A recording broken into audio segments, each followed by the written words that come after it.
Today on How It's Made. Winter jackets, animation, mushrooms, and gold rings. As anyone who's shivered through a Canadian winter knows, you've got your run-of-the-mill winter jackets, and then those really warm winter jackets that can run you up to $1,000. The difference is what they're made of and how they're made. A top-of-the-line winter jacket gives you the warmth without the weight. It's waterproof and comfortable, no bulky stuffing or constrictive styling. The designer draws a pattern by computer. A software program then adapts the pattern to different sizes. A giant printer puts it to paper. The tailor spreads out several layers of each of the fabrics that'll make up the jacket.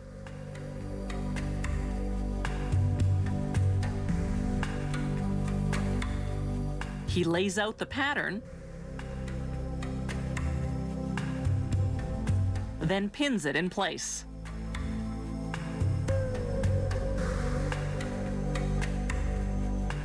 Next, he cuts through several layers of fabric at a time with electric scissors. These scissors maneuver much like a jigsaw around the lines and curves of the pattern pieces. The finished jacket will actually be made up of two jackets sewn together, an insulation jacket on the inside and a windbreaker on the outside.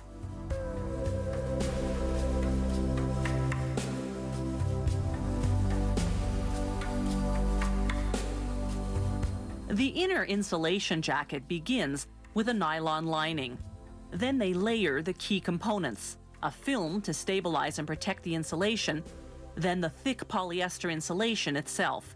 At this point, the insulation layer is larger than the lining. This ensures that every inch of the jacket will have insulation. Working with one piece at a time, they stitch the layers together.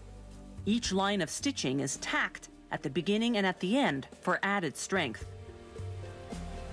They cut off the excess insulation, then sew an overlock around each piece to hold the remaining insulation solidly in place. Once they've completed each piece of the insulation jacket, they sew it all together. Next step, the windbreaker. The outer fabric is heavy nylon. The lining is a special fabric with tiny holes large enough to let humidity escape, but small enough to stop water droplets and wind from penetrating. This is what will allow the jacket to breathe, while at the same time making it windproof and waterproof. Finally, it's time to put the two jacket components together. Using two separate strong threads, they sew seams made of knotted stitches. No seams go through the jacket because that would break the insulation barrier and let in cold air. They join the two jackets together only where they have to, at the collar, the cuffs, the hem, and along the zipper. And this isn't just any ordinary zipper. It's made of corrosion-resistant nylon with a nickel-plated slider that lasts 7 times longer than a normal slider. Until now, they've been sewing the jacket turned inside out. Now they turn it right side in for finishing.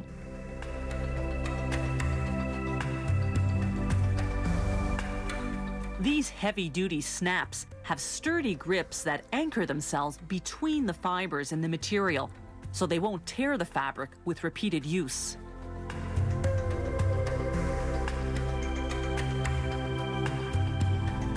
Some jackets have decorative embroidery. Designers use a computer program to prepare the pattern.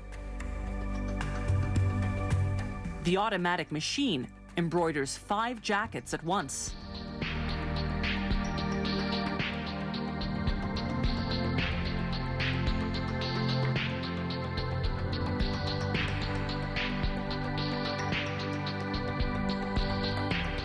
This intricate owl pattern takes 1¼ hours to complete.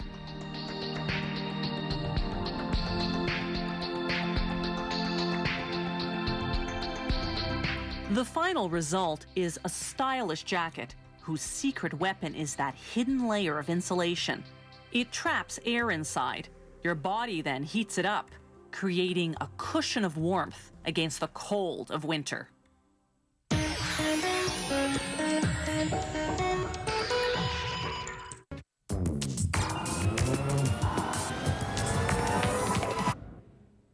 What is biophotonics? Well, bio is short for biology. Photonics is the physics of light.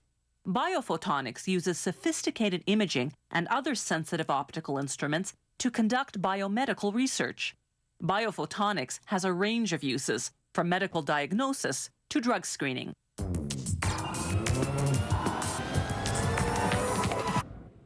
In the golden years of animated film, teams of animators would draw every single illustration by hand.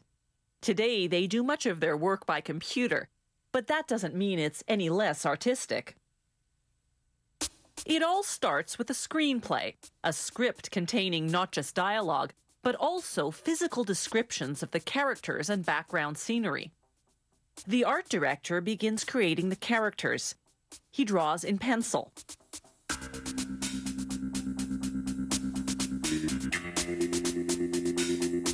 When he's finished, he traces the drawing in felt pen.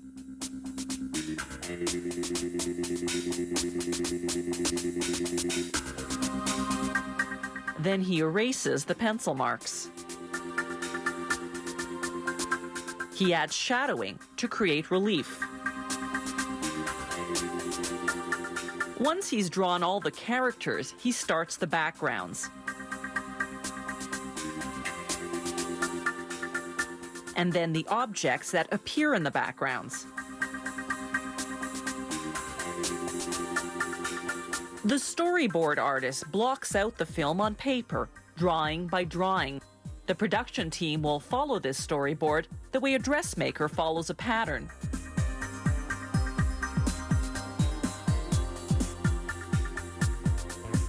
They blow up the drawings, scan them into the computer, then play them back in chronological order. This creates what's called an animatic, a two-dimensional version of the film minus the animation.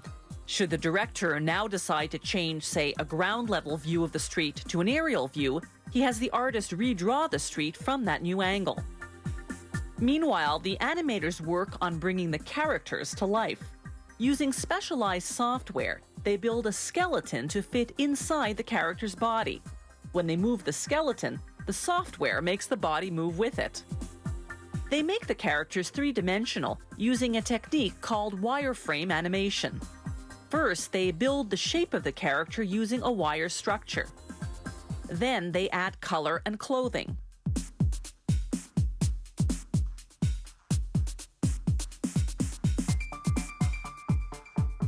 They further refine the character by modifying facial features, by adding texture, and by shadowing.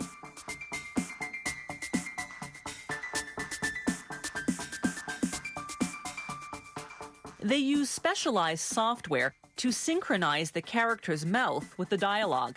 The technician works syllable by syllable, picking the mouth movement that matches each sound. It's a painstaking process that takes many months. Another animator applies the lighting effects. Lighting is as important in an animated cartoon as it is in a movie with real people. It creates relief, making everything look more realistic.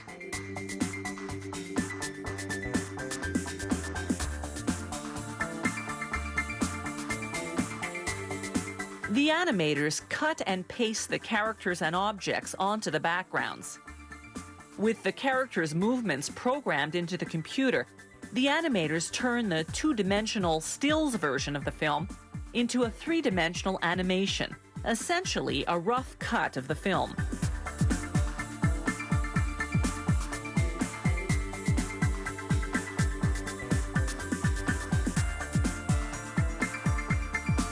Meanwhile, in the studio, the soundtrack takes shape. Actors record the characters' dialogue. The sound technician weaves together the voices, the music, and the sound effects using specially designed software. They sync the soundtrack to the rough cut of the film. Then they refine the rough cut, playing with colors and textures and smoothing out the characters' movements.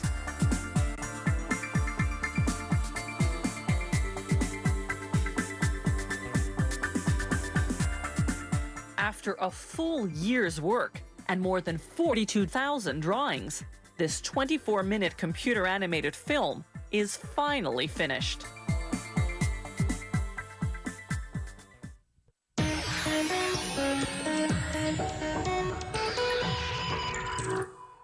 Have you ever dined on fungus? Well, if you've eaten mushrooms, you have.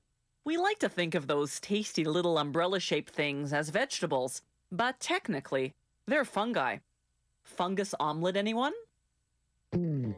Mushrooms grow in compost, and preparing that compost is a science in itself. It starts with horse manure and straw. The correct balance of moisture and air is critical because mushrooms need both to grow. So mushroom farmers have to turn the pile frequently to air it out, and they water it daily for about a week. This kicks off plenty of chemical and biological activity. Ammonia forms and microorganisms grow and reproduce, releasing heat. Good compost requires a nitrogen content of about 2%, so farmers add a nitrogen supplement, chicken manure. They also add gypsum, a mineral that improves the structure of the compost and neutralizes its acidity.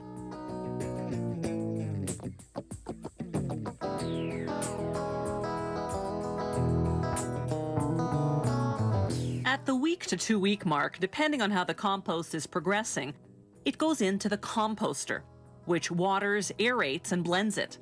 The compost comes out chocolate brown, smelling of ammonia. Next, they pasteurize it to kill off any insects or insect eggs. They heat the compost at 58 degrees Celsius for 8 hours, then at 45 degrees for 5 days. Then, over several more days, they gradually cool it to 25 degrees as microorganisms turn the ammonia into a nitrogen protein, a mushroom nutrient. The compost is finally ready. The farmer sows grains of wheat inoculated with mushroom mycelium, fine threads of fungi that act as the mushroom's roots. A layer of soil and peat moss goes on top of the compost. The mycelium draws water from the soil and nutrients from the compost. After about 2 weeks, tiny mushrooms begin to develop. They grow fast, doubling their size every 24 hours. And this in relative darkness. Green plants need sunlight for photosynthesis, but mushrooms don't. What mushrooms do need is air, because they breathe in oxygen and breathe out carbon dioxide. Green plants do the opposite.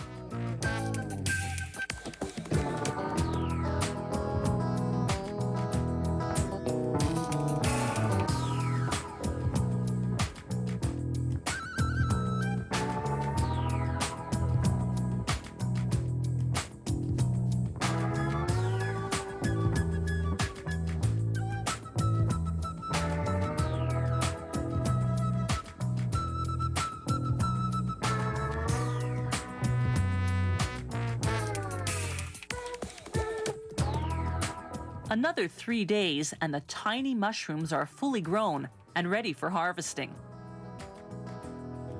Pickers have to be careful not to remove the roots, because left intact, they'll sprout a new batch of mushrooms every 3 to 5 days for about 3 weeks. They put the harvested mushrooms in a refrigerator just above freezing temperature for about a half hour to stop the growing process.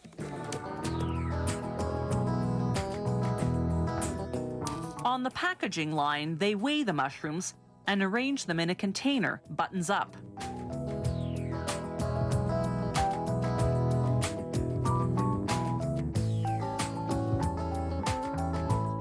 A machine perforates the plastic covering to let the mushrooms breathe. This ensures a longer shelf life.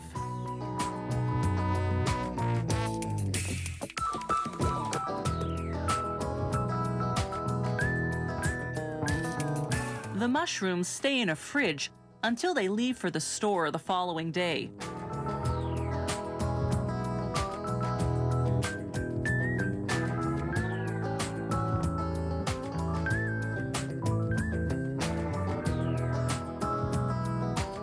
It's taken about 12 weeks from the start of composting to your supermarket shelf.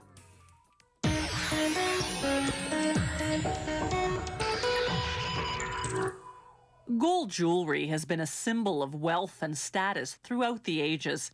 Today, though, it isn't just for the rich. Even ordinary people are likely to have a gold ring or necklace, just a little less diamond-studded.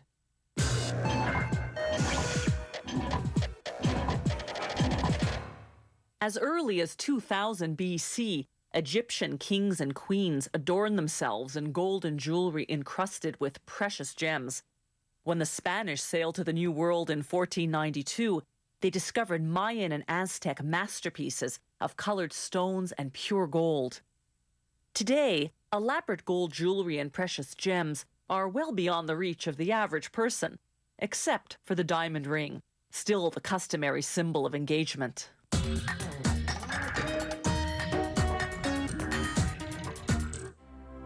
The client and the jewelry designer first decide how the ring will look.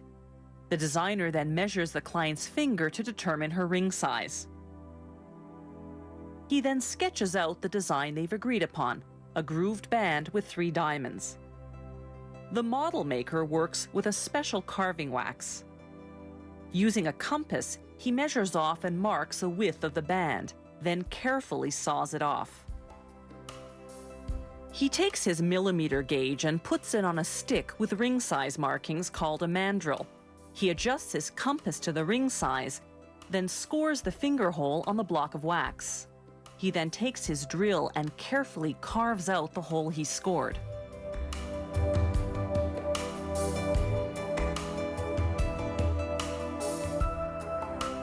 Then he grinds off the wax on the outside of the band. Using the compass again, he scores the middle of the band where he'll make the groove. Then, using a very fine drill bit, he carves out the groove. With a file, he then refines the groove and shapes the curves of the ring according to the design. After putting wax prongs on the band, he attaches a wax stem to the model. He then positions the stem into the base of the cylinder that the jeweler will use to cast the ring. The base goes onto the platform of a vacuum machine. The jeweler puts a cylinder on top of the base, then pours in a special plaster. The vacuum sucks all the air out of the plaster. This is a key part of the process because if any air bubbles remain, the finished ring will be out of shape. In less than a minute, the vacuuming is done, and the cylinder goes into the furnace at 1,350 degrees Fahrenheit. The wax model evaporates, leaving a void the exact shape of the ring in the hardened plaster. Next, they melt the gold.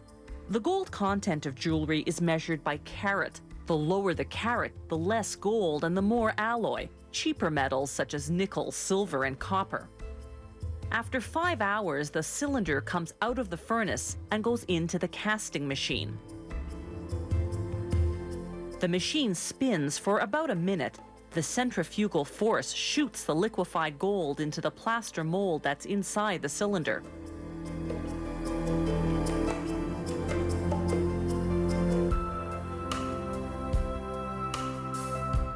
The jeweler then immerses the cylinder in cold water.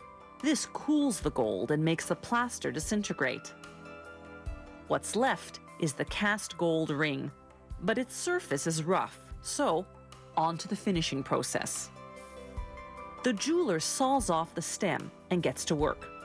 He files and grinds the ring until the surface is smooth. Then he stamps on his trademark and the carat marking.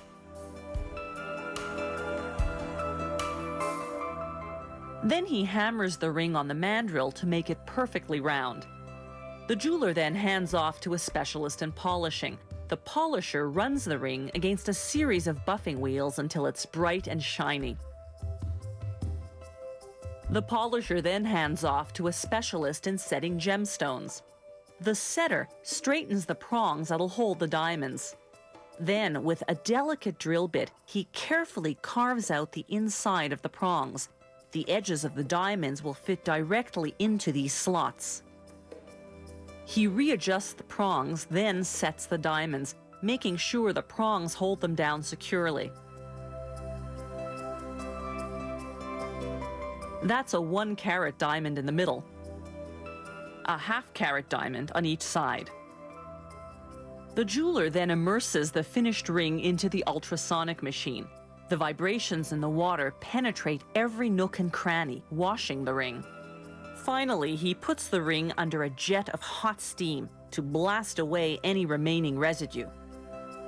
And voila! With a ring like that, who wouldn't say I do? If you have any comments about the show, or if you'd like to suggest topics for future shows, drop us a line at www.howitismade.net.